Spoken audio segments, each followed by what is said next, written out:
Welcome back once again. आज हम पढ़ेंगे हाइड्रोकार्बन्स के बारे में। तो आपने जैसे पेट्रोल, डीजल,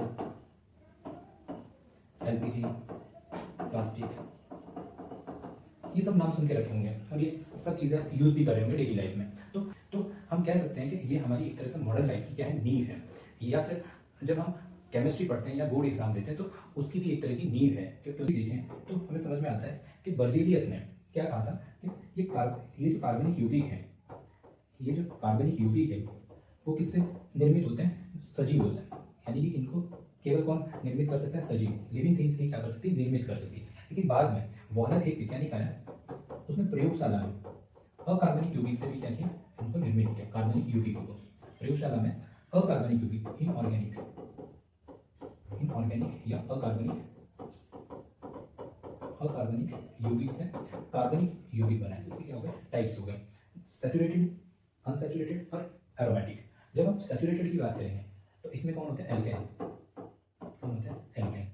इधर एल्कीन और एल्काइन, एल्कीन और एल्काइन।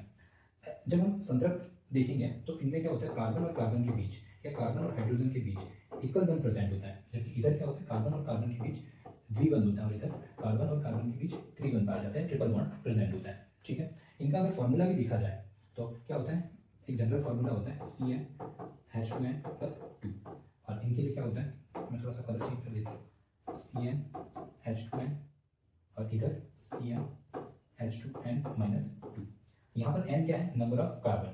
तो जब इनको फॉर्मूले में कार्बन की जो संख्या रखी जाएगी और इस फॉर्मूले के अकॉर्डिंग सेट हो जाएगा तो वो क्या कहलाएगा? एल्कीन होगा, एल्काइन होगा। इसको क्या बोलते हैं कि ये क्या है? एरोमेटिक यौगिक है। ठीक है। तो इस तरीके से हमने क्या पढ़ा कि हाइड्रोकार्बन्स के टाइप्स देखे और उनके उससे पहले हमने कार्बन और हाइड्रोजन के बारे में देखा।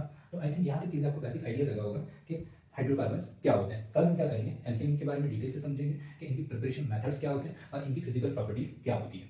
ठीक है। और प्रिपरेशन मेथड को ही हम क्या कहते हैं? केमिकल प्रॉपर्टीज भी कहते हैं। तो ये सारी चीज़ें हम क्या करेंगे? एक एक करके डिटेल से समझेंगे। तो आई थिंक यहाँ तक चीज़ें आपको समझ में आई होगी। ठीक है।